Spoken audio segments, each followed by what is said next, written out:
Olá, gente, tudo bem com vocês? Meu nome é Nilo Diniz e a aula de história de hoje é sobre Revolução Industrial. Vem comigo olhar o slide. O que foi, então, a Revolução Industrial? A Revolução Industrial foi um conjunto de mudanças que ocorrem na Europa, especialmente na Inglaterra, entre os séculos XVIII e XIX. A principal particularidade dessa revolução é a substituição da força de trabalho artesanal, né, feita por artesãos individuais, por uma força de trabalho assalariada e com o uso de máquinas. Né? Então, o trabalho sai da manufatura e vai para um sistema de fábrica. Hein? Isso vai ter muitos impactos na forma como as pessoas viviam, onde as pessoas habitavam, na condição econômica de cada um desses indivíduos. Por isso que nós chamamos de um processo revolucionário, porque a mudança da mão de obra, né, artesanal para a mão de obra fabril, ela é capaz de transformar todos os aspectos da vida humana, né, a forma como nós consumimos, como nós nos relacionamos, dentre outras coisas, tá bom? Então, primeiro, para entender a Revolução Industrial, é necessário compreender o que é a manufatura. Que tipo de sistema de trabalho é esse? Aonde ele surge e por quê?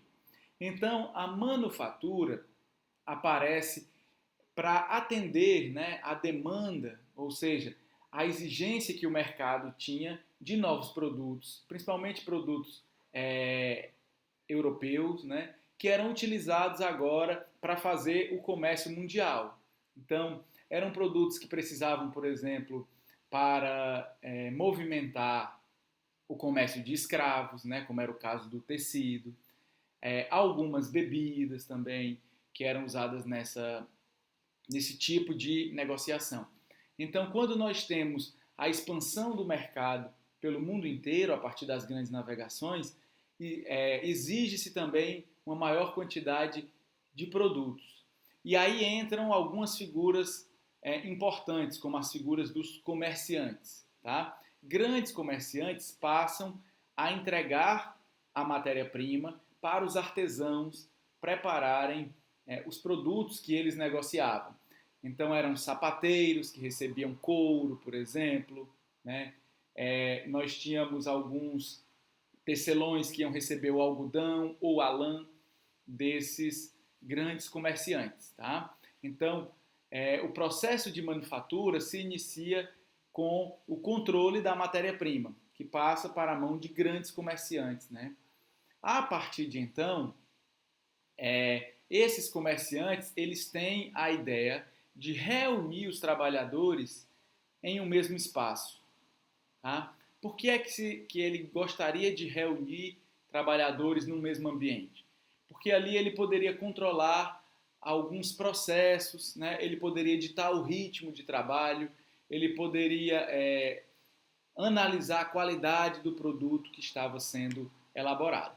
Mas nesse primeiro momento, então, quando a matéria-prima ela é entregada por um comerciante, mas esse artesão ele ainda trabalha em casa, ainda é um trabalho na sua própria residência, ele ainda tem o controle total da produção, tá? Ele ainda tem o controle do seu tempo, da quantidade de objetos que ele vai fazer. Esse é um sistema ainda artesanal. Tá? Quando esses indivíduos passam a ser reunidos no mesmo espaço, né, agora recebendo não apenas a matéria-prima, mas recebendo também as ferramentas que ele precisa, né, recebendo um salário para poder equivaler à sua produção, aí nós começamos a sair de um sistema que é manufatureiro, né, para um sistema de maquinofatura, ou seja, de produção também com as máquinas. E aí, para a gente entender como funciona esse sistema de fábricas, né, para entender a maquinofatura, é importante olhar para três aspectos. Esses três aspectos é que formam o que nós conhecemos como fábrica, tá bom? A fábrica não necessariamente é o lugar da tecnologia. Ela não aparece como uma forma de trabalho dominada por máquina. A fábrica é primeiro o espaço onde a produção ela é controlada pelo patrão, tá? Antes mesmo de ser mecanizada. A mecanização é uma consequência desse controle do patrão sobre o trabalho, tá bom? Então, o que é que vai caracterizar o sistema de fábrica? O sistema de fábrica ele é caracterizado, em primeiro lugar, pelo controle do tempo, um rigoroso controle do tempo realizado pelo patrão. É nesse espaço da fábrica que o patrão vai conseguir colocar no empregado a noção de tempo perdido, a noção de que cada minuto é importante. É a partir dali que a gente vai começar a entender o mundo e as nossas relações a partir do relógio, né? Sabendo que horas são, quantos minutos nós temos, quantos minutos faltam, enfim. Toda essa noção de tempo que a gente carrega hoje, ela surge a partir do controle do tempo feito pelo patrão na fábrica. O segundo ponto que o patrão ele passa a controlar também nessa fábrica, né, é a disciplina do próprio indivíduo, a disciplina da produção. O que é que eu quero dizer com isso, pessoal? Que esse patrão ele vai ditar o ritmo, né? Ele vai controlar até a condição de saúde desse empregado. Ele vai impedir que esse empregado ele chegue bêbado para trabalhar, por exemplo, né? Existe toda uma exigência, um padrão aqui disciplinar que não existia quando esse empregado era artesão e trabalhava em casa, fazia o seu próprio horário, decidia quantas peças iria produzir por dia e por aí vai, tá? E o último ponto é um controle do trabalho. O trabalho ele passa a ser controlado agora e dividido em múltiplas etapas, tá? Ou seja, o artesão ele não tem mais o controle de um produto do seu início até o seu final. Ele vai realizar apenas uma pequena função, uma função simplificada e repetitiva. Tá? Então, eu posso, por exemplo, não saber fazer um sapato, mas eu sei recortar. Então, eu fico recortando as solas o tempo inteiro para fazer sapatos. Ou eu posso saber pregar e fico pregando o sapato o tempo inteiro. Eu deixo de ter o controle total da produção do sapato e passo a executar apenas uma função. Essa divisão do trabalho é uma das características do sistema de fábrica. Então, mais uma vez, a fábrica ela surge através do controle. Controle de quê? Da vida dos empregados, controle do tempo e controle do trabalho. É necessário essas três coisas para nós termos, então, a fábrica. E aí as primeiras fábricas, então, elas estão envolvidas na produção do algodão, tá? Produção e beneficiamento desse algodão. É a chamada indústria têxtil, porque trabalha com a produção de tecidos, né? Então esses tecidos eles podem ser tanto de algodão, como eu falei até agora, ou de lã, tá? São os dois produtos, as duas matérias-primas usadas para fazer o tecido. E aí o tecido ele é importante, como eu já disse anteriormente, para movimentar vários negócios pelo mundo, principalmente o negócio da escravidão. Tá? Os escravos eram comprados com rolos de tecido, então daí a importância do crescimento desse mercado. Então, esse processo também das primeiras fábricas substitui, como eu falei para vocês, a manufatura, que é aquele sistema anterior, né, onde o patrão entrega a matéria-prima e o artesão produz em casa, por uma maquinofatura, né? Agora o trabalho ele é exercido também pela máquina. Essa máquina vai potencializar o trabalho humano e depois vai substituir esse trabalho. Tá? Nós precisaremos de menos indivíduos trabalhando porque a máquina ela consegue fazer o mesmo trabalho, a mesma repetição várias vezes. Né? E aí, dentro desse processo, existem duas grandes inovações. A primeira delas é lá no século XVIII, 1768, quando se cria a força hidráulica. Então, é uma força do tear, né, ali movido pelas águas. Tá? A partir de agora, os tecidos eles são feitos com a força da água para poder fazer esses tecidos. E no ano seguinte, cria a máquina a vapor. Esse sistema de vapor, depois ele sai da fábrica, vai ser colocado nos transportes, a partir do barco a vapor, do trem a vapor. Então ele vai fazer uma outra parte da revolução, que é a revolução dos transportes também. Tá bom? E aí nesse processo, que é próprio da Inglaterra do século XVIII, como estou dizendo, é lá onde se inicia a Revolução Industrial, nós temos também um movimento que é chamado dos cercamentos. O que são os cercamentos de terra?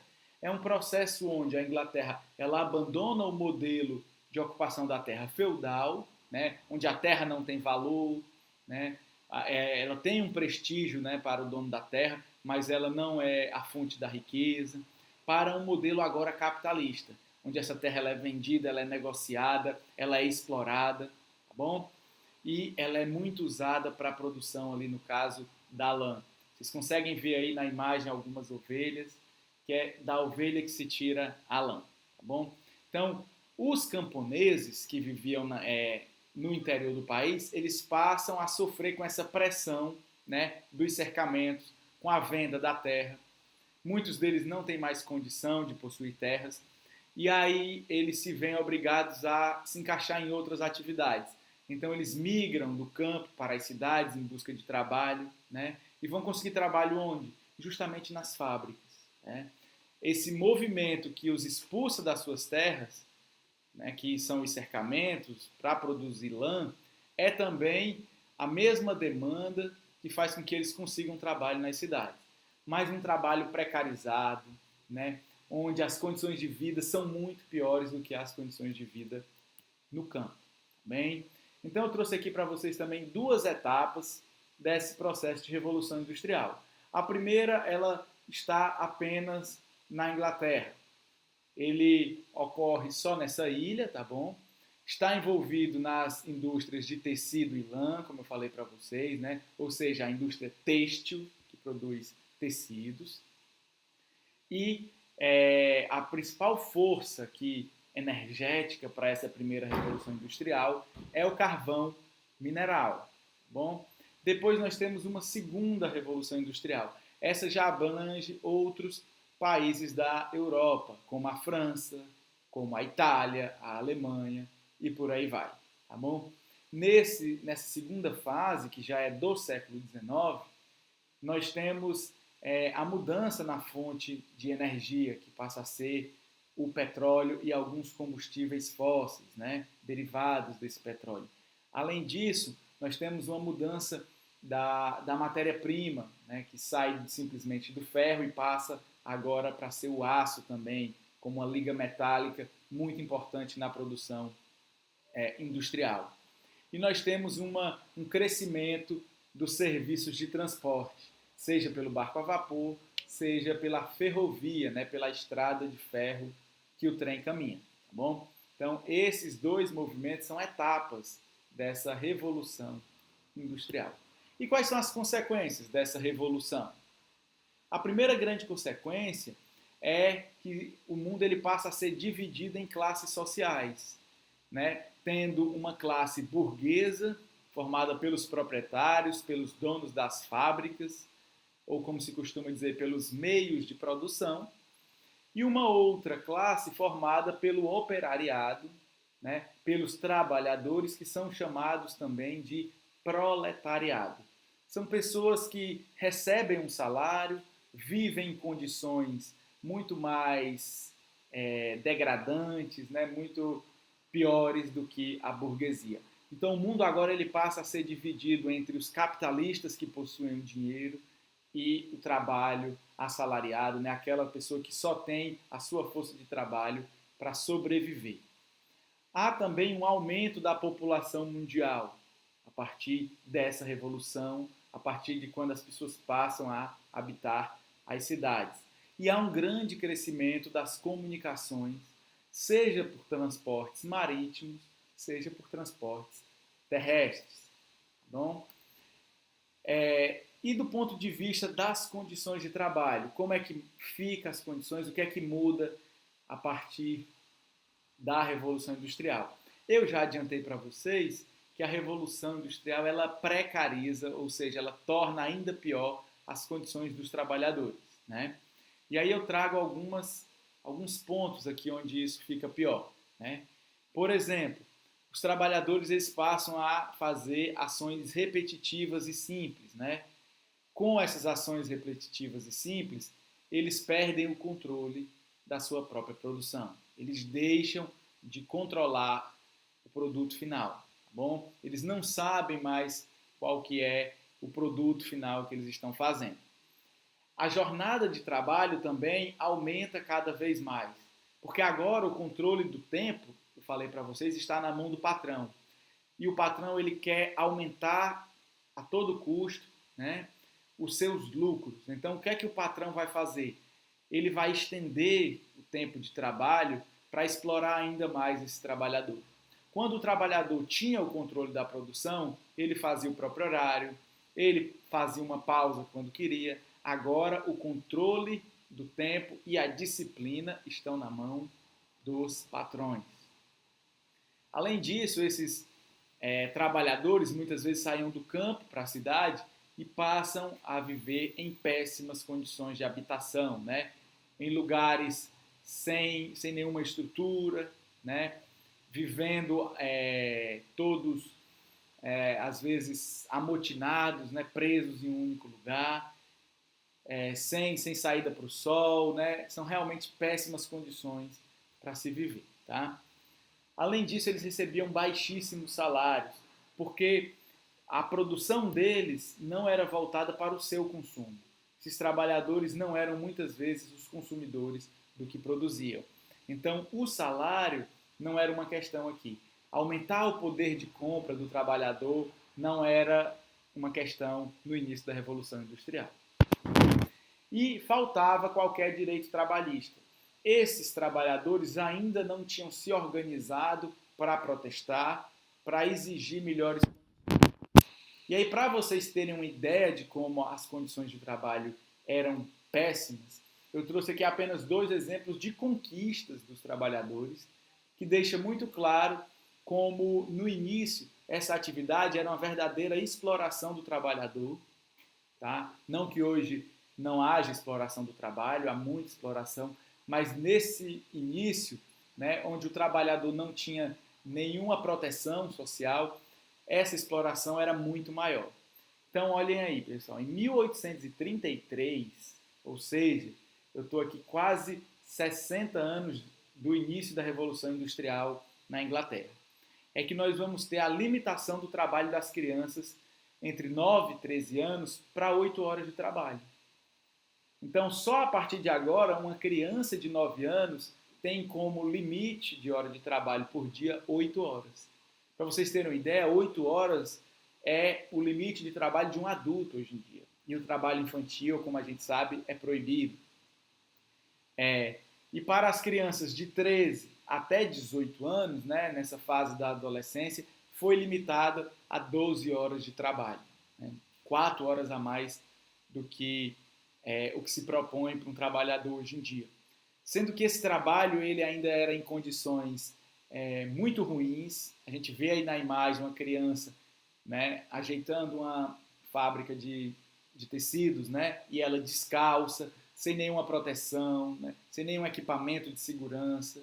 Então, a quantidade de acidentes era enorme, porque esse trabalhador trabalhava longas jornadas, então ele estava cansado, ele estava mal alimentado, ele não contava com equipamentos de segurança, tá? Então era muito comum os acidentes também. E quando ele sofria acidente, ele não recebia nenhum tipo de proteção também. Ele não recebia um salário, uma indenização, nada, tá? E aí eu trouxe também outra conquista para vocês, que já é de 1847, que é a redução do trabalho para 10 horas. Então, olhem vocês aqui o nível de conquista que esses trabalhadores conseguem depois que se organizam para lutar contra os burgueses, contra os patrões. Se em 33 eles não as crianças trabalhavam até 12 horas, né, crianças entre 13 e 18 anos, lá em 47 o limite de trabalho para os adultos já era de 10 horas. Então é esse tipo de conquista aqui que só é possível graças à organização dos trabalhadores para protestar, para exigir, tá bom? Esse foi o tema da aula de hoje. Nós tratamos do processo de Revolução Industrial. Espero que vocês tenham gostado, né? Agora eu quero que vocês façam o exercício e tentem perceber o que é que muda na vida das pessoas a partir dessa Revolução Industrial. O que é que muda na nossa forma de nos relacionarmos a partir do controle, né, da noção de tempo que entra na nossa cabeça, né, dessa preocupação com o trabalho, né, o trabalho sendo a principal atividade da vida humana e tudo mais. O que é que muda nas formas de exploração desse trabalho? Tá bom? Espero que vocês tenham gostado da aula e a gente se encontra na semana que vem.